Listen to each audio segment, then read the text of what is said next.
seperti per-teaching, ya, seperti per-teaching kemarin. Jadi yang dipresentasi itu menggunakan file PTT itu ya. Nah, Oh, baik. ya, waktunya 10 menit ya, Pak. Nanti saya menghitung waktunya dari mulai Bapak bicara. Silakan Pak Yanwaris. Baik.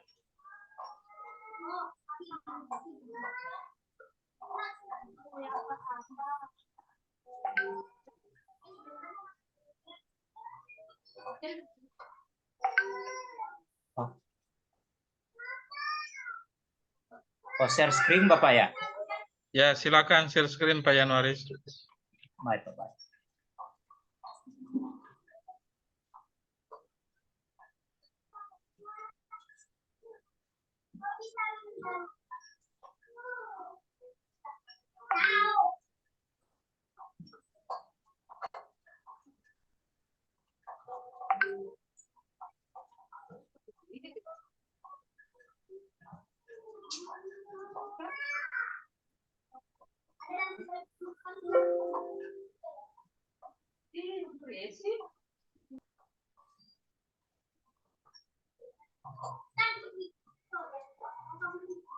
Tak kelihatan Bapak.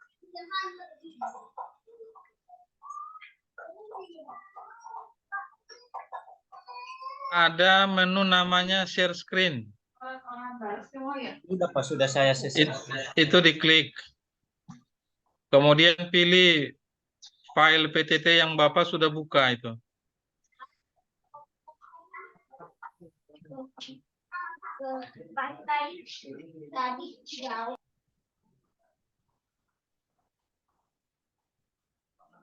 Susah.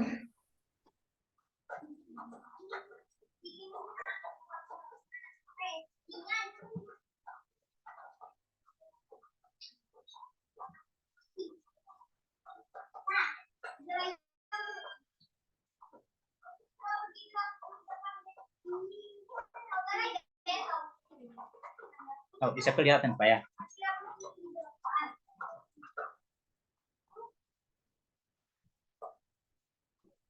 Baik, selamat pagi anak-anakku sekalian. Belum terbuka Pak filenya. PTT-nya belum nampak.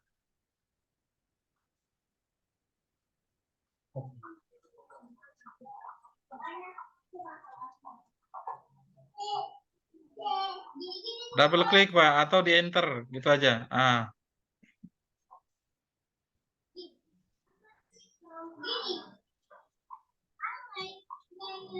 Pilih file Pak, ya itu. Pilih file yang mau dipresentasi. Ya, kemudian di enter aja Pak, ditekan enter, nanti terbuka. Kemarin sudah jadi toh waktu per-teaching gitu. Sudah pasti. Nampak Pak? Kelas. Belum nampak Pak.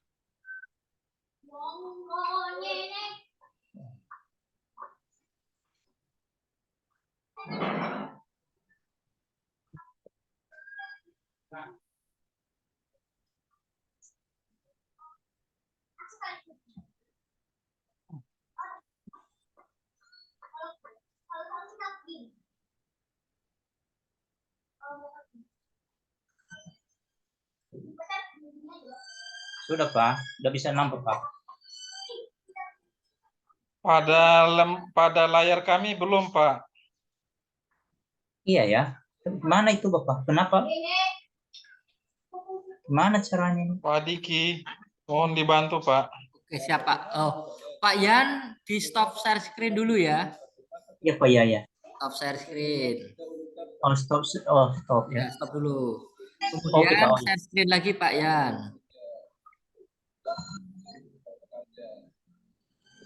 Lalu Pak, diklik apanya? Ketika Pak Yan share screen, pilih yang PPT tadi yang sudah dibuka tadi. Di situ kan muncul.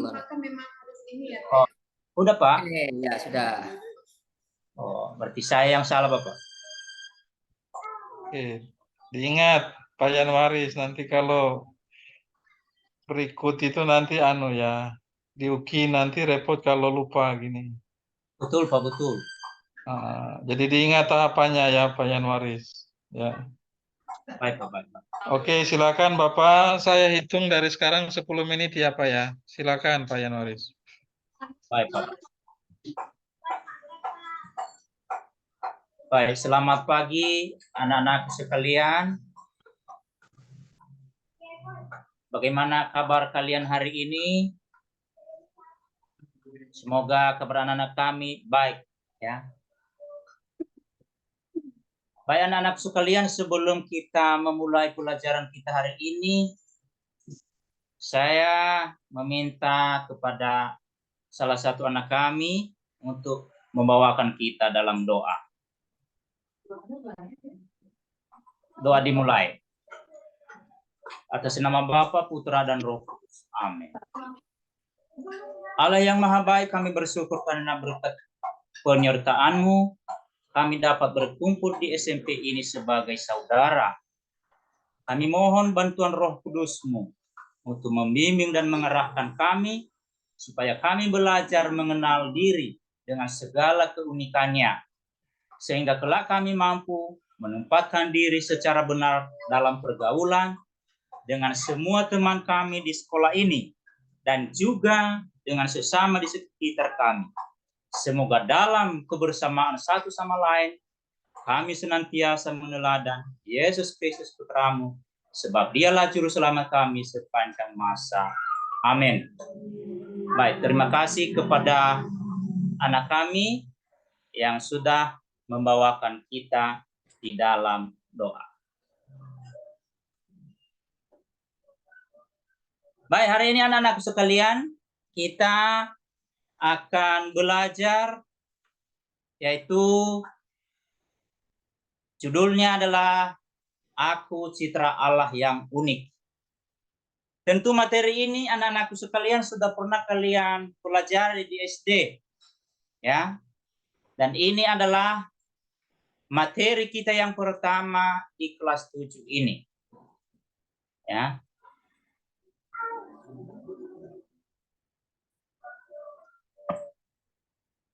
Baik, adik-adik sekalian, adapun yang menjadi tujuan pembelajaran kita hari ini adalah yang pertama, mengenal keunikan diri. Yang kedua, memahami sikap terhadap keunikan diri. Yang ketiga, memahami manusia sebagai citra Allah yang unik. Jadi, dengan fokus pada nilai-nilai sikap religius, jujur, kerja keras, kreatif, tanggung jawab, dan kedisiplinan. Adik-adik sekalian, sekarang kalian sudah memahami daripada tujuan pembelajaran yang akan kita capai pada hari ini. Sekarang, Bapak bertanya sama kalian, apakah kalian selama ini sudah memahami keunikan diri kalian? Kalau sudah, bagaimana sikap kalian dalam menanggapi keunikan diri kalian itu? Lalu, bagaimana pemahaman kalian tentang manusia sebagai citra Allah? Sekarang, Bapak Guru akan mengajak kalian untuk berfantasi seolah-olah kalian menerima kado dari Tuhan. Ya, seolah-olah kalian menerima kado dari Tuhan. Pekerjaan kalian adalah membuka kado tersebut. Ya, membuka kado tersebut. Ya, jadi untuk kalian ketahui bahwa kado tersebut, lembar pertama adalah berhubungan dengan ciri-ciri fisik kalian. Dan lembar berikutnya adalah berhubungan dengan sifat atau sikap kalian, sikap anak-anak kami. Kemudian lembar berikutnya adalah tentang bakat yang dimiliki oleh anak-anak kami. Dan lembar berikutnya adalah tentang pengalaman yang sangat menyenangkan yang kalian alami selama ini. Jadi anak-anak kami sekalian, sekarang Bapak mengajak kalian untuk masuk di dalam kelompok untuk melakukan diskusi. Ya. Jadi silakan masuk di dalam kelompok. Tugas kalian adalah yang pertama, apa saja sikap yang muncul dalam menanggapi keunikan diri.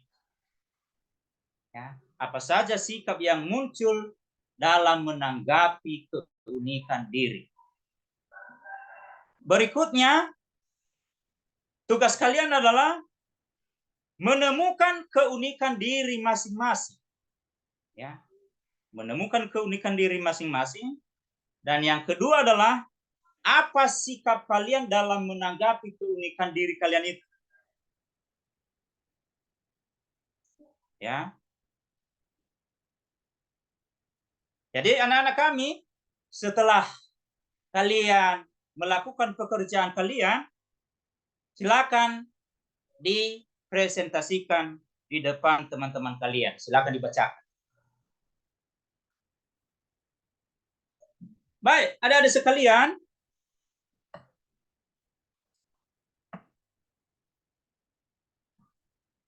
setelah kalian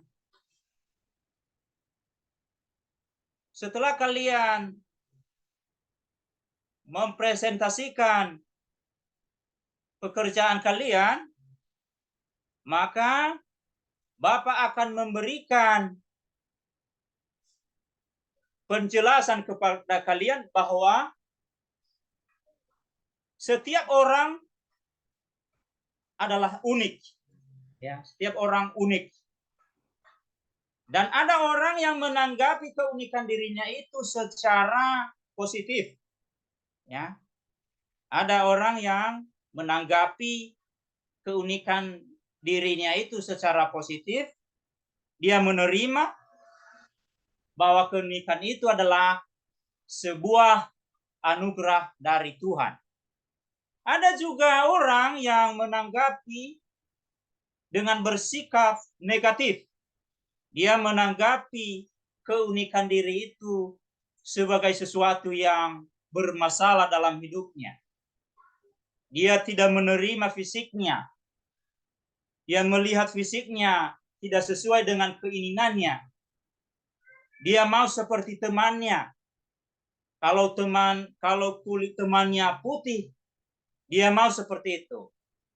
Bila seandainya kulitnya hitam. Ya. Jadi hal-hal seperti itu yang kita harapkan adalah orang bersikap positif dalam menanggapi keunikan diri yang diberikan oleh Tuhan. Ya. Dan semua keunikan itu yang diberikan oleh Tuhan, baik dari segi fisik, bakat, sikap, ya, hal-hal yang baik harus dikembangkan, ya. Dan contoh hal-hal yang tidak baik, misalnya sikap dari sikap yang tidak baik, perlu dihilangkan, ya. Jadi anak-anak kami sekalian, setelah kita mempelajari materi ini, maka kita akan mengambil sebuah kesimpulan daripada materi hari ini, yaitu bahwa setiap manusia itu unik, ya, tidak pernah ada yang sama, ya. Dan kemudian keunikan itu merupakan anugerah dari Tuhan. Dan berikutnya adalah unik itu adalah tidak ada yang sama, ya, tidak ada yang sama. ya, berbeda dari yang lain. Kemudian citra itu adalah gambar atau rupa Allah. Jadi demikian pelajaran kita hari ini. Kita tutup dengan doa yang dipimpin oleh salah seorang anak kami. Jadi baiklah kita berdoa senama Bapa, Putra, dan Roh Kudus. Amin. Allah Bapa yang Maha Baik, terima kasih Engkau telah menolong dan menyertai kami selama pertemuan ini. Dan kami mohon kepadamu semoga pelajaran yang kami terima pada pagi hari ini semoga dapat kami kepahami dan dapat kami laksanakan di dalam kehidupan kami setiap hari. Doa kami ini kami sampaikan kepadamu dengan perantaraan Kristus Tuhan kami. Amin. Dalam nama Bapa, Putra, dan Roh Kudus. Amin. Ya, terima kasih Pak Januarius. Kita langsung saja supaya Pak Willem, silakan Pak Willem memberikan pertanyaan-pertanyaan yang berkaitan dengan teori. Nanti saya yang akan bertanya dengan yang Bapak praktekkan tadi. Begitu ya Pak Januarius? Baik, Bu, Pak. Baik, terima kasih Pak Willem. Oke. Pak Januaris, tadi dalam praktek tadi ada kegiatannya dalam kelompok ya, kegiatan siswa ya. Iya, Pak. Jadi mereka diskusi, kemudian nanti melaporkan kan gitu. Iya, Pak, ya. Hasil diskusi itu dilaporkan, dan pasti butuh yang namanya itu apa namanya? Pasti mereka butuh lembar kerja ya Pak Yosep ya. Pak Januaris ya. Pak, pasti butuh lembar kerja, Pak. Iya. Pak. Cuma di apa ini di ya gini maksud saya, kan pasti kerja. mereka butuh lembar kerja. Memang Bapak Ya, nggak menampilkan. Kalau sayur.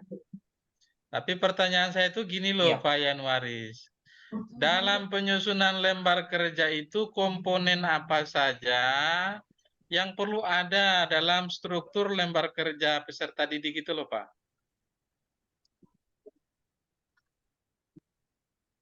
Sekali lagi, Pak. Apa aja yang perlu ada dalam LKPD itu? Ya, jadi yang harus ada dalam LKPD itu adalah terutama yang perlu mereka kerjakan, materi yang perlu mereka kerjakan, apa tujuan pembelajarannya, apa yang mereka kerjakan, dan di mana tempat jawaban daripada pertanyaan sesuai dengan pertanyaan yang ada di dalam LKPD itu. Ya, perlu ada petunjuk belajar ya, ada petunjuknya biar mereka itu bisa tahu kerjanya apa toh gitu. Pak Januaris. Perlu ada langkah-langkahnya, bagaimana mereka mengerjakan itu ya, tugas-tugas itu. Oh, baik, Pak. Nah, apakah perlu ada penilaian tidak pada LKPD? Perlu, Pak, perlu ada penilaian. Iya, makanya iya saya tanya karena tadi Pak Januaris tidak menyebutkan, jadi saya nanya toh gitu. Iya, Pak. Gitu. Iya, ada penilaian. Jadi LKPD itu ya ada judulnya, ada petunjuknya, ada tujuannya. Hal itu jadi komponen-komponen dasar dalam penyusunan LKPD. Iya toh Pak Yosep? Pak Januaris. Pak Januaris. Ya, gitu. Itu perlu ada. Nah, kemudian coba ke slide tujuan Pak. Saya suka komentari tujuan karena itu selalu jadi masalah gitu. Coba ke slide tujuan Pak Yosep, Pak Januaris. Tujuan pembelajaran, Bapak. Iya, benar. Yang ada pada PTT tadi, Pak ya. Iya, benar.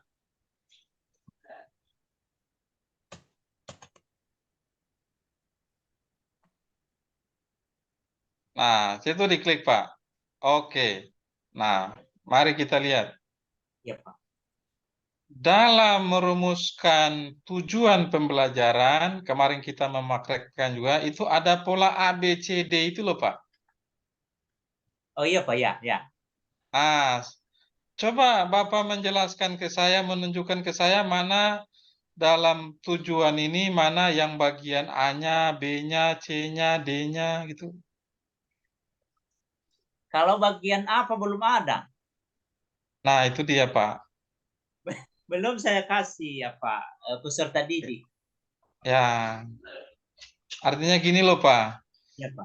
Takutnya ini nanti ke bawah terus sampai nanti Bapak PPE, Bapak nanti ujian akhir menampilkan rumusan tujuan Iya. dengan model seperti ini, Pak. Itu tujuan pembelajaran itu penting loh, Pak. Ya, karena kita menetapkan apa yang mau kita capai itu dalam pembelajaran ini, gitu. Oh, berarti sama Pak ya. Nah, Sama dengan tujuan pada indikator Pak ya. Karena di sana saya ini loh, buat Pak. Ini pada slide ini kan tergambar tujuan pembelajaran. Nah, masalahnya Bapak merumuskan tujuan pembelajaran ini itu tidak menerapkan apa yang selama ini Bapak latihan dalam menyusun, ya toh? Itu. Makanya tanya mana rumusan tujuan pembelajaran yang mengandung pola itu. Itu kan dasar juga tuh, Pak. betul Pak, betul. Berarti salah ya Pak ya cara saya Nah, tuh. Mengenali keunikan diri. Siapa yang mengenali keunikan diri? Untuk apa? Itu. Ya. Kemudian standar capaian minimumnya apa kan gitu. Ini kan nggak ada tuh Pak Januaris gitu. Iya, tadi belum saya Nah, sampaikan. artinya jangan merumuskan seperti ini Pak gitu loh. Maksud saya, Oh iya Pak. kita ikuti pola yang selama ini kita latihan dalam penyusunan LK itu loh Pak Yosef, Pak Januaris. Baik Pak. Tuh. Artinya ini sebagai masukan supaya merumuskan tujuan itu lengkap gitu loh Pak. Itu lengkap karena itu kemarin kita dituntut pakai pola ABCD itu. Itu mau diacak seperti apa, mau diurut tapi polanya ada gitu. Nah, Baik. misalnya dari sini kan ketahuan gitu, dari sini ketahuan. Kira-kira dari rumusan tujuan yang mau dicapai gini ya, mana yang menggambarkan dimensi profil pelajar Pancasilanya? Kan nggak ada, nggak kelihatan toh, Pak Januaris. Nggak ada dalam rumusan ini. Iya Pak, iya, iya. Kira-kira rumusan tujuan ini Bapak ngambil dari mana ya? Mengacu dari mana? Acuannya dari mana? Ini saya mengacu dari apa ini Pak? Dari buku paket. Itu. Harusnya dari mana, Pak? Dari CP Bapak ya? Iya. Karena itu kemarin kita latihan itu ngambil dari CP itu loh, Pak. Pemerintah itu sudah menetapkan, Pak. Sudah menetapkan dan kita juga sudah latihan untuk bagaimana merumuskan tujuan yang baik dengan mengacu pada standar minimum yang ditetapkan pemerintah dalam CP itu. Nah, nanti dari sini baru kita melanjutkan gitu. Oke. Setelah tujuan pembelajaran apa yang perlu dibuat lagi Pak Yosef? Pak Januaris. Setelah menetapkan tujuan pembelajaran apa lagi yang perlu kita buat? Indikator Bapak. Merumuskan alurnya Pak Yosef, Pak Januaris. Oh, alur Pak ya. Alur. Ini nggak kelihatan KKTP-nya di modul ajar, ada KKTP-nya toh gitu. Ada Pak, ada. Nah, itu diambil dari mana lagi KKTP-nya? Dari apa pemecahan dari tujuan pembelajaran Pak? Iya, dari tujuan pembelajaran. Itu loh Pak. Jadi ini penting loh Pak.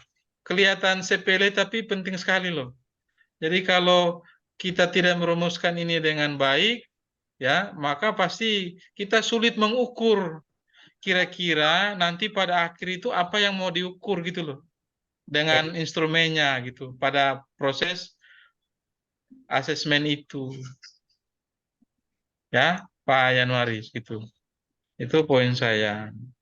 Berarti di KTP itu Pak nampak juga ABCD itu ya Pak. Iya, Berarti sama ya Pak dengan tujuan pembelajaran ada ABCD itu Pak ya. jadi tujuan di break dari CP itu ya Pak Yosef itu. Itu dasar, paling dasar gitu loh. Ya gitu. Oh, baik. Yang penting Bapak paham lah, Bapak paham itu ngambil dari mana. Karena ini nggak ada, makanya tak tanya itu. Supaya Bapak sadari itu ya. Sadari itu prosedurnya seperti apa gitu. Dan dalam LKPD pun itu ditentukan juga capaiannya. Jadi dalam satu proses pembelajaran itu targetnya itu ketahuan. Iya. Apa yang mau dicapai dari proses ini, berapa lama, itu semua. Nah, nanti bagaimana itu capaian itu diimplementasi, dilaksanakan ya dalam proses pembelajaran, nah itu ada modelnya lagi. Model apa yang Bapak pakai di sini dalam pembelajaran kali ini? PBL Bapak, model PBL. PBL. Oke. PBL ya. Betul. Nah, apakah model itu mendukung pencapaian tujuan ini? Kan kayak gitu ya, Pak Yanwaris. Gitu. Jadi tentu setiap model yang dipilih itu untuk mau merealisasi tujuan yang mau dicapai, gitu ya. Iya Pak. Oke. Oke, Bu, untuk sementara saya Ya. seperti itu. Monggo, Bu. Ya. Ya, Pak Yanuarius, ya Fetri, tadi sudah ditanya oleh Pak Willem berkaitan dengan teori-teori atau hal-hal yang dasar yang harusnya ada dalam pembuatan modul ajar ya. Ya, Bu. Sampai dengan tadi Bapak mempraktekkan. Nah, saya hanya akan memfokuskan pada saat Bapak mempraktekkan pertanyaan saya. Iya. Pada tadi saat Bapak mempresentasikan, Bapak sudah membuat sebuah persepsi belum?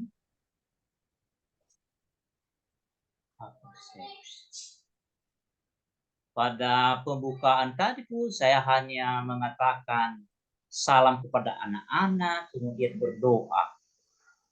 Kemudian lanjut pada tujuan pembelajaran. Penting enggak Pak sebuah persepsi menurut Bapak pada saat pendahuluan dalam proses pembelajaran yang Bapak praktekkan tadi? Pasti penting persepsi Bu. Penting. Kenapa kok tidak dipakai tadi ketika mengajar oleh Bapak?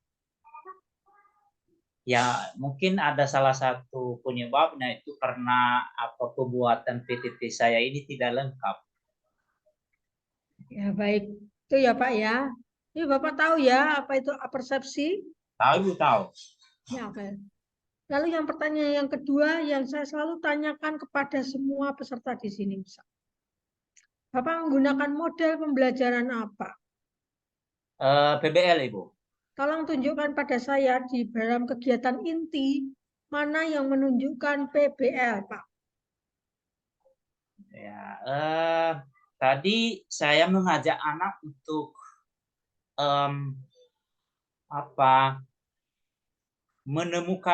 membuka kado. Mereka berfantasi seolah-olah mereka itu menerima kado dari Tuhan. Jadi ini saya anggap sebuah masalah. Ya, mungkin anak-anak selama ini belum tahu apa keunikan dirinya. Nah, itu Bu, masalah yang menurut saya. Ya. Jadi Bapak tadi kalau Bapak tadi menggunakan PBL, harusnya Bapak memperhatikan lagi sintak atau langkah-langkah PBL itu apa. Sehingga dalam proses kegiatan inti yang Bapak tuliskan di situ adalah sintak dari PBL. Kalau Bapak misalnya menggunakan nanti model pembelajarannya adalah discovery learning, maka dalam kegiatan inti pembelajaran ya discovery learning-nya, sintaknya apa saja. Disesuaikan dengan tema yang sedang Bapak ajar. Ya. Jadi Bapak untuk masukan dari saya, Bapak belajar lagi ya tentang bagaimana memilih model itu. Bapak harus tahu sintaknya. Karena dalam sintak itulah dalam proses praktek mengajar itu akan kelihatan kok. Tanpa Bapak menyebutkan ya, tapi kalau nanti saya melihat video pembelajaran, kan tugas akhir dari PPL kan Bapak membuat sebuah video pembelajaran. real ya Pak, bukan di Zoom ya, real di kelas. Bapak tanpa menyebut Bapak menggunakan PBL, kalau saya mengamati sintak langkah-langkahnya saya sudah bisa melihat. Oh, Bapak memakai PBL. Bapak memakai discovery learning. Bapak memakai inquiry. Kelihatan Pak, asal sintaknya benar-benar ditaati, dikerjakan dalam kegiatan inti ya. Pak, tolong dipelajari lagi, Bapak masih lemah dalam menentukan model pembelajaran lalu menentukan langkah-langkahnya. Lalu yang terakhir Pak, pertanyaan saya, apakah dalam kegiatan penutup Bapak selalu membuat kesimpulan itu bersama siswa atau kesimpulan Bapak buat sendiri? Seharusnya Bu, seharusnya itu saya buat bersama dengan siswa. Pada yang tadi Bapak praktekkan? Ya, karena tidak ada siswanya Bu. Ya, meskipun tadi kan saya katakan dengan Bapak bahwa anggaplah saya dan Pak Willem itu siswanya, maka Bapak harus memperhatikan hal-hal yang mendasar dalam setiap kegiatan. Kalau kegiatan pendahuluan yang menjadi pokok kuncinya itu di apa? Di apersepsi, Pak. Kalau dalam kegiatan inti yang menjadi pokok apa? Model pembelajaran yang dipilih lalu langkah-langkah pembelajarannya. Pada tahap penutup itu apa atau sebetulnya? Membuat kesimpulan bersama. Guru dengan siswa. Lalu ada yang namanya Bapak memberi sebuah istilahnya apa ya? Peneguhan atas apa yang pembelajaran yang sudah dikerjakan atau penegasan. Guru harus membuat sebuah penegasan atas proses pembelajaran yang sudah terjadi.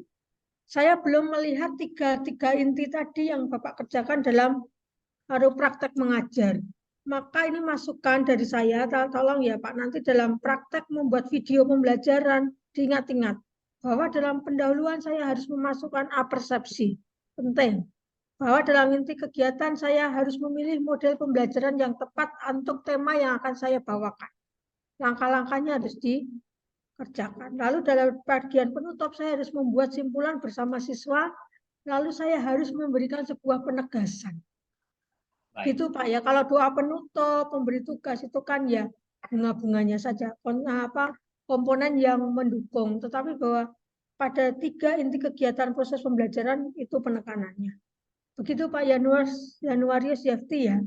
Baik, Pak. Begitu Baik. Pak Willem, masukan dari saya ke pertanyaan. Baik Ibu.